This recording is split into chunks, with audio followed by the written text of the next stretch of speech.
Good evening. My name is Trevor Benson, and I'm going to speak to you tonight about systemic functional linguistics. And I'm so excited to speak to you about that tonight. So, systemic functional linguistics is also known as SFL, and it is basically the main functional theory.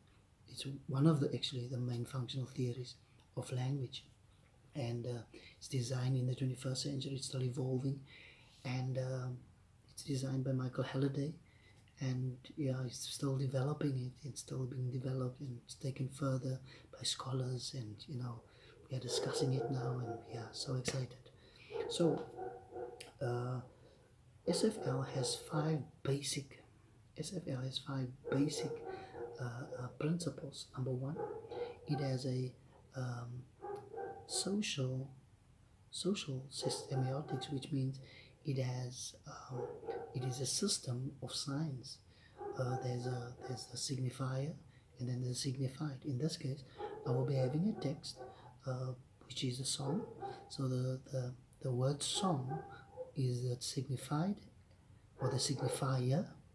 That is the word song, and then there's a signified, which is the actual song that will be performed by the author. Okay, so that the text is then the song uh, performed by the author. Number two is that he sees language, uh, SFL sees language as a resource. Language as a resource instead of a set of rules, instead of just a lot of sentences put together and clauses and stuff. But it's a resource to make meaning now of the text. Making meaning of the text, what is being said in the text, what is happening, how things are,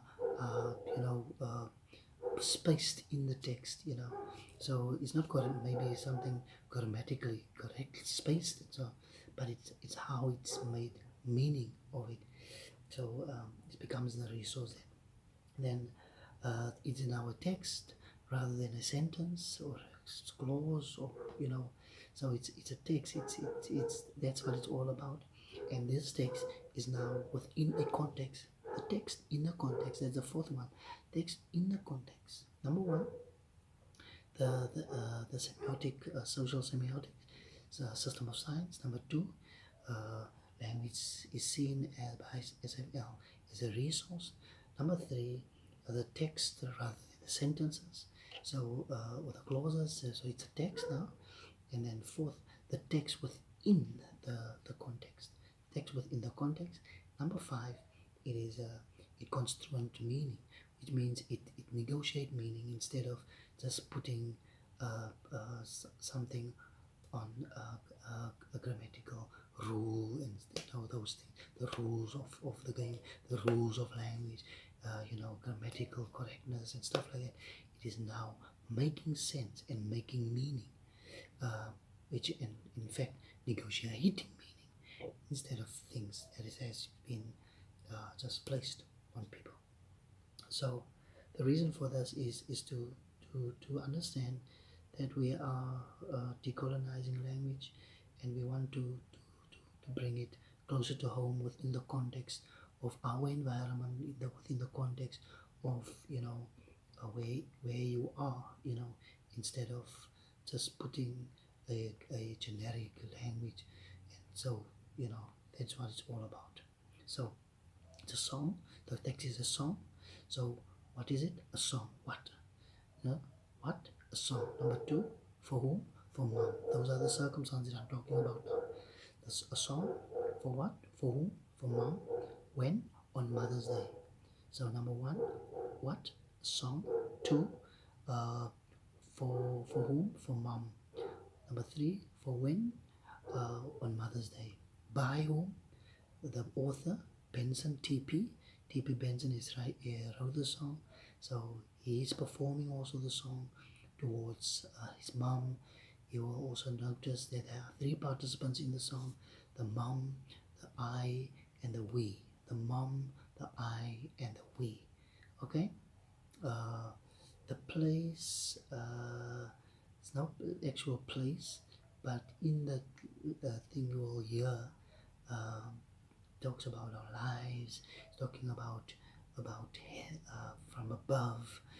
Those are all circumstances within the text. Okay, so you will also notice that there's metafunction within SFL. Metafunction has three pillars called the ideational, the interpersonal, and the textual.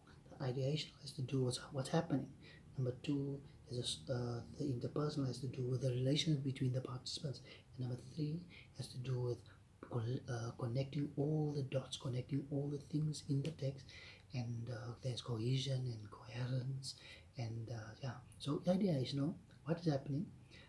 A song is sung by a singer towards his mother, and he's mentioning we in the song, and therefore there are three participants in the song. Number two is the interpersonal, the relationship between the participants. It's a there's a mental process of value, of celebration, of love, of admiration, how he admires his mom, how he looks up to her, how she's special to him and to them because he says we, and he sings the song, he sings about his love for his mother, So that's what's happening. That is the relationship. There's a happiness, there's joy in the atmosphere because there's something that's happening in celebration of mother on Mother's Day. So, and then there's the textual. The textual is talking about. You will see what's happening is that the text consists of a song. The song has lyrics. The song has verse. The song has chorus. It's not grammatically correct, but because it's not grammatically correct, is simply because it's not a set of rules. It's not a set of rules, but rather it's making meaning via the set of choices and negotiation of meaning and the options. It's such a lovely concept, whereby we can make meaning of what we have. It can be a song, it can be a rap, it can be a poem, it can be something artistic. It could be a picture that is drawn. It could be anything, a letter that is written. So it's how the thing has been portrayed and meaning has been made. Then there's the register context. We want to register context, and so in register context is a genre part. There's a field, and there's a tenor, and there's a mode. And in the mode, or actually the field, is the activities and the role of language that's happening. Song is sung by the author, the singer, and his mother, and it's in a text form of a song. So that is the field. That's the field. Song is sung, the activities and the role of language. Then there's a tenor, the interpersonal relationship between the participants. How things, what is happening. There's celebration, there's love, it's harmony, it's beautiful, it's lovely, it's colorful, And the singer author is a mental process that's happening. It's abstract, it's love, it's beautiful. And then there's the mode. The mode is the form of language. It's a song that is written and now orally performed, and via body language. It's making sense. It says how he feels. So it's a written, oral body language. So we are. I hope I'm making sense here tonight, because when we are done here, we would like everybody to understand that SFL is actually about negotiating meaning.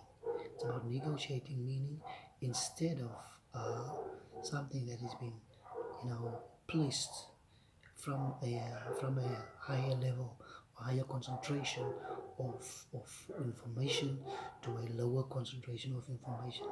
We want to make meaning of what is happening here tonight.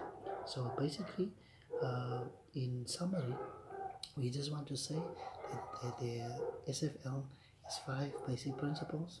Number one, semiotic, social semiotics, system of science.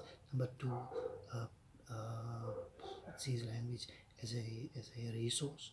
Number three, number three, it has basically is a text, and then there's number four, the text in the context, and number five, making negotiating meaning instead of just putting something in there. Then there's a tenor, the field, and the mode, and then also the ideational, interpersonal, and textual. I hope I made sense. It's been good. Let's um, let's uh, uh, let's enjoy language. Let's enjoy language. Let's enjoy the formal uh, formalities of language, and let's make meaning. Let's make sense.